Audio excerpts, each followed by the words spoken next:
এই মুহূর্তে আমরা হাইকিং শুরু করতে যাচ্ছি এবং আমাদের আশা এটা হবে আমাদের আজ পর্যন্ত করা সব থেকে ইন্টেন্স এবং এক্সাইটিং একটা হাইকিং। আমরা সারা রাত আজকে বাইরে থাকবো এবং সেটা একটা চরের মাঝখানে একটা টেন্টে। তো এই তো আমাদের আশা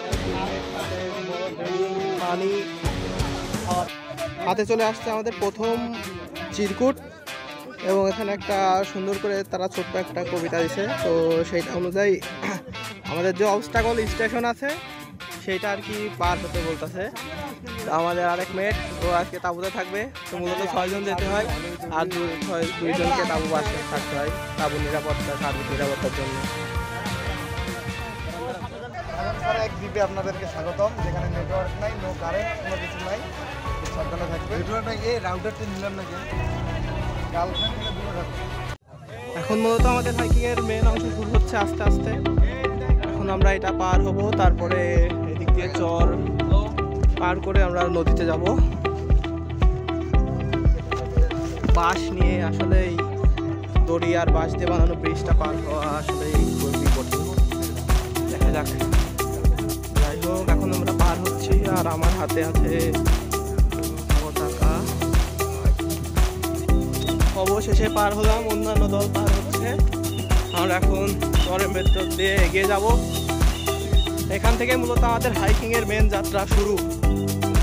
আমাদের দ্বিতীয় চিরকুটও দিয়েছে এখানে আরেকটি সুন্দর কবিতা, যার মূলভাব এটি দাঁড়ায় যে আমাদের এখন নদীর কাছে কোনো একটা নৌযানের কাছে যেতে হবে। দেখা যাক সামনে আমাদের জন্য কি অপেক্ষা করছে। আমাদের সামনে অনেক দল এগিয়ে গেছে, আমাদের পিছনে অনেক দল আছে।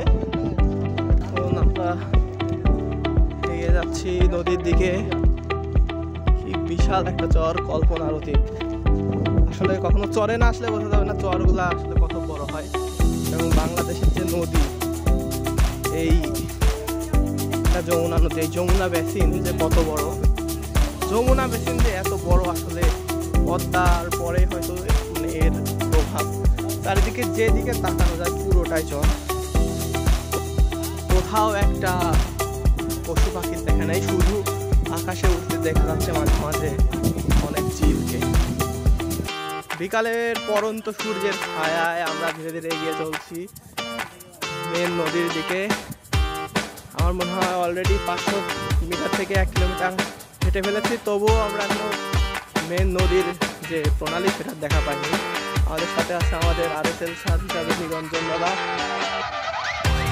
স্টেশনে আমাদের একটা মার্ক দেওয়া আছে 15 এবং আমাদের যেটা ধারণা মাত্র 15 কদমের ভেতরে একটা কোড আছে, কোথাও কাগজ দেওয়া, এবং আমরা সেটা খুঁজেছি এবং আমাদের টিমমেট সোহান সেটা খুঁজে পেয়েছে এবং এখানে একটা কোড অ্যান্ড সাইফার দেওয়া আছে। এটা এখন আমরা এটা সলভ করার চেষ্টা করব। আসলে প্রযুক্তির যুগ, একটু চালাকি করলে মনে হয় না খুব একটা দেশের কাজ হয়। তো আমরা যাই হোক, আমি এই যে ক্যারি করতেছি এগুলা এখন আমার দায়িত্ব। আগে যে ছিল তার কাঁধে ব্যথা হয়ে গেছে। তো আমরা ChatGPT ইউজ করে আমাদের একটা যে কোড অ্যান্ড সাইফারের টাস্ক দিয়েছিল ওটা আমরা কমপ্লিট করে ফেলেছি। সেই কাগজটা আমি চেষ্টা করবো অন স্ক্রিনে দেখে দেওয়ার। চিনাও ছাইরা দে। অবশেষে অনেকক্ষণ হাঁটার পরে এখন আমরা মূল নদীর সন্ধান পেয়েছি। সামনে দেখতে পাচ্ছেন মূল নদী এই, এবং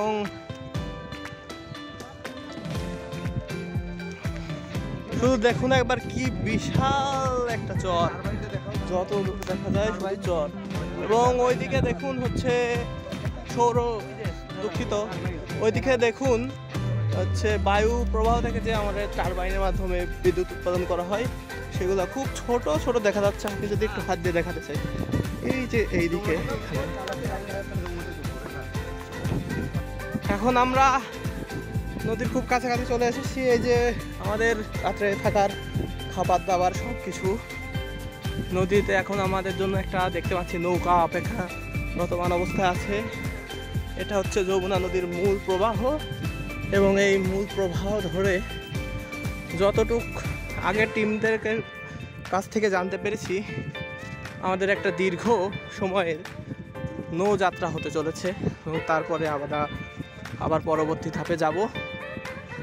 দেখা যাক। তবে এবার নৌকায় ওঠা শুরু হয়েছে এবং আমরা উঠছি ডান দিক থেকে একে একে ইউনিট নৌকা উঠছে এবং আমরা এখানে অপেক্ষা করছি। আমাদের বাবা অনেক ইউনিট অপেক্ষামান আছে। অবশেষে অনেকক্ষণের পর নৌকাতে উঠছি। নৌকার ছাউনির মাঝে সামনে অনেকে আছে, আরো অনেকে নৌকাতে উঠছে এই মুহূর্তে, আরো অনেকে লাইন ধরে দাঁড়িয়ে দিয়ে আছে। খুব সুন্দর একটা দৃশ্য। আমরা যাবো সামনের দিকে।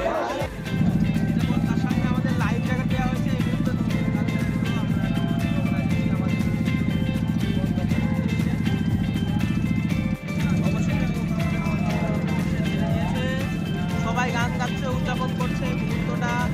আমাদের লাইফ জ্যাকেট নিরাপত্তার সাথে সবাই গান গাচ্ছে, উদযাপন করছে। খুব সুন্দর একটা মুহূর্ত পরন্ত বিকেলে। অবশেষে আমরা আমাদের গন্তব্যে চলে আসছি। এখন এখানে আমরা নামবো এই চরে। কি দেখা যাক, সবাই অনেক উৎফুল্ল। তবে আমাদের সাথে আরো দুইটা নৌকা আমাদের দুই পাল্টে এটা এখন মানে ফিরছে, আর একটা ফিরেছে। সবাই এখন নামবে।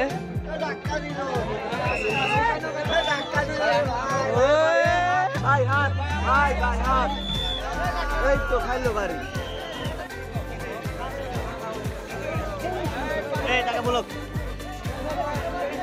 এটা একটা নর্মাল পোর্ট, এখানে ঘোড়ার গাড়ি, যেটা এখন সচরাচর দেখা যায় না।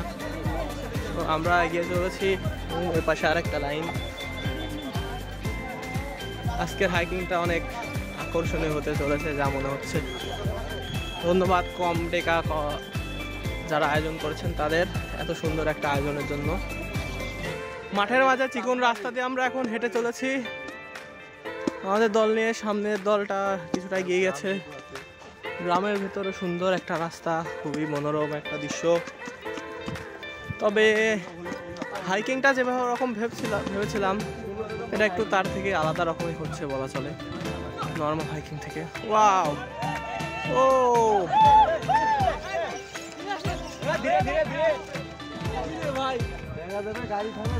জন্য একটি তাবু। আমরা আমাদের পাশের ইউনিটের সাথে তাবু নিয়েছি, রংপুরের ইউনিট, রংপুর কারমাইকেল কলেজ। তো আমরা এখন নিচে খড় দিয়ে তার উপরে গ্রাউন্ড সেট পাচ্ছি, সব কিছু ঠিকঠাক করে আমরা টেন্ট প্রস্তুত করবো। এবং এটা হচ্ছে সিরাজগঞ্জের যমুনাপাড়ের একটি আশ্রয় কেন্দ্র। এখানে সবাই বন্যার সময় বা অন্য কোনো দুর্যোগের সময় আশ্রয় নিয়ে থাকে।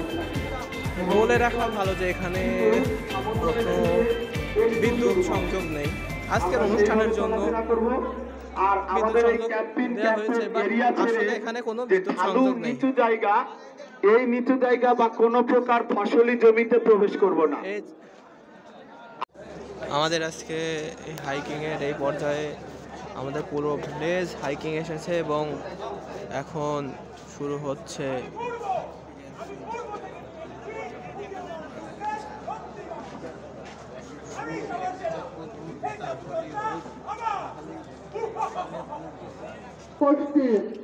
আজকে তাবু জলসা, যার যে ইভেন্টের নাম দেওয়া হয়েছে ক্যাম্প ইন ক্যাম্প।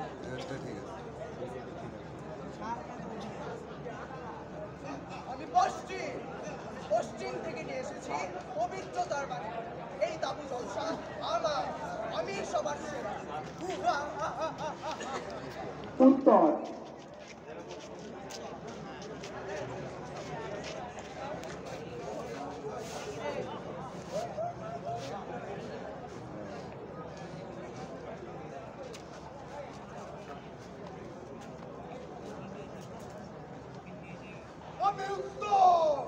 আমি উত্তর হতে এসেছি হিমালয় বিশালতা নিয়ে। আমি এই তাবু জলসা আমার, আমি এই তাবু জলসার সেরা। দক্ষিণ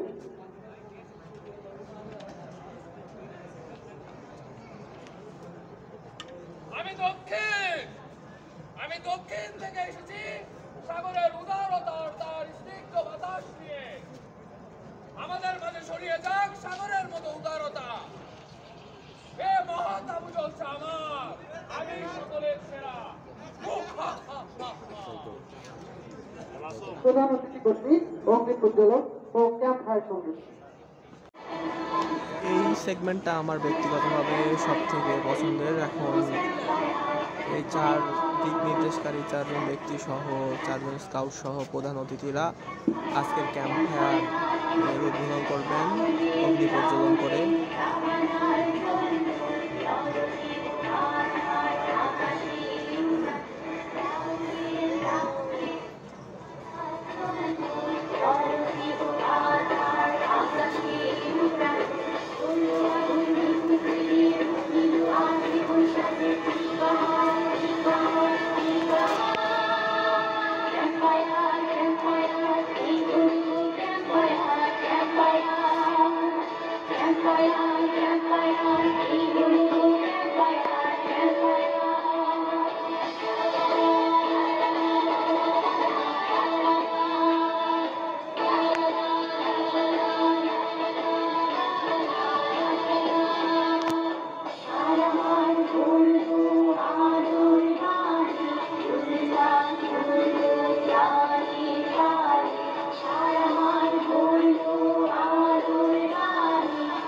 ফানুস উদ্বোধন করে উদ্বোধন করা হবে।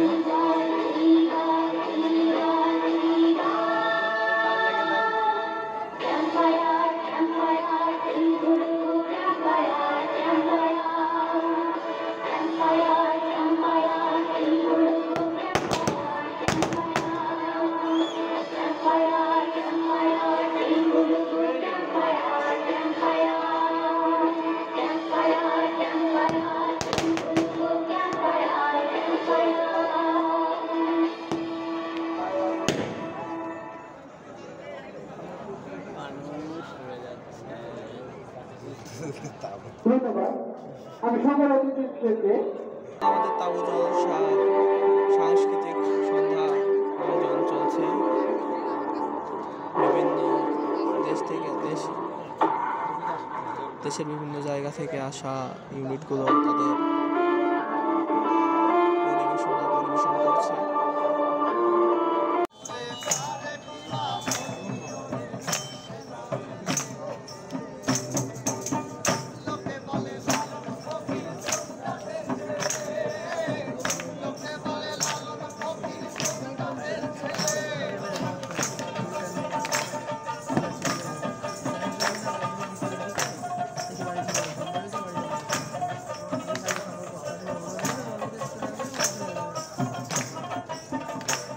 এবং অর্থ পাচার করেছে তার একটি দৃশ্য।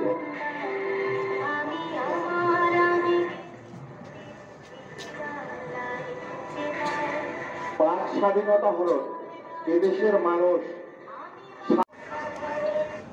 ধন্যবাদ সবাইকে। আসসালামু আলাইকুম।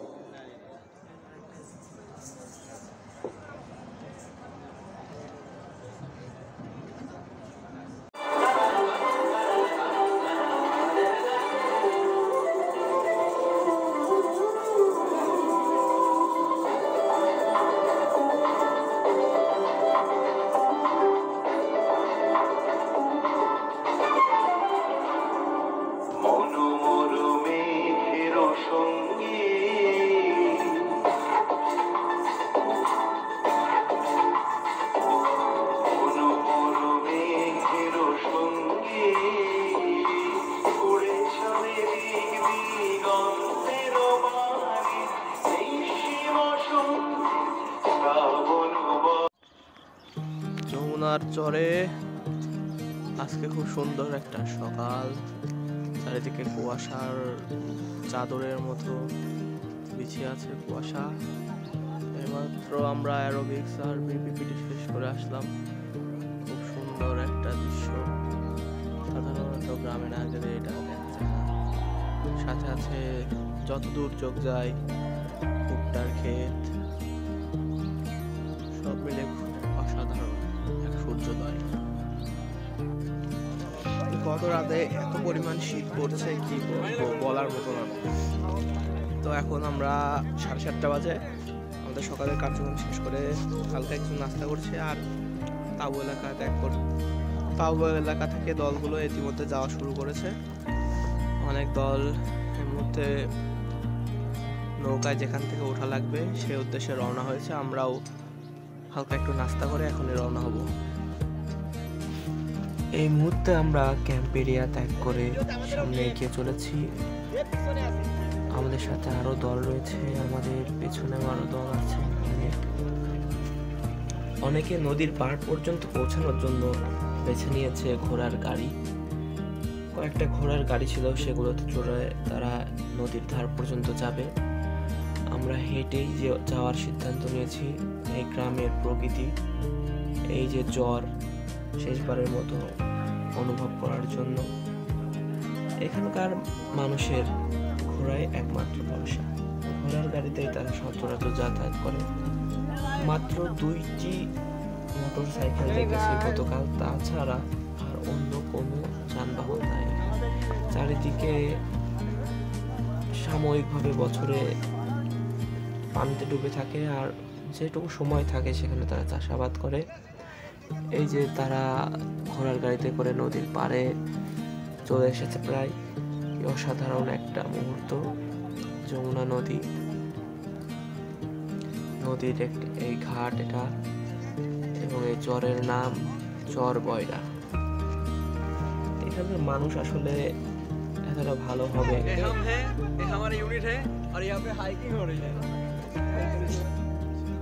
এখানে না আসলে সেটা বুঝতেই পারতাম না। তাদের আতিথেয়তায় আমরা সত্যি মুগ্ধ। এখানকার প্রধান কাজ হচ্ছে কৃষি কাজ। তারা বিভিন্ন আবাদি ফসল এবং পশু পাখি লালন পালনের মাধ্যমে তাদের জীবিকা নির্বাহ করে। এখানে কোনো বিদ্যুৎ নেই কোনো আধুনিকতার ছোঁয়া। সবকিছুর জন্যই তাদের একমাত্র ভরসা এই নৌকাগুলি। শহর থেকে তাদের সবকিছু আনতে হয়। এভাবেই তারা তাদের কাজ করে থাকে। এখন আমরা নৌকাতে করে এই চর ছেড়ে যাচ্ছি। আর কখনো হয়তো আসা হবে না এই সুন্দর চরে। ভালো থাকবেন আপনারা সকল চরবাসী। বিদায় চর বয়রা।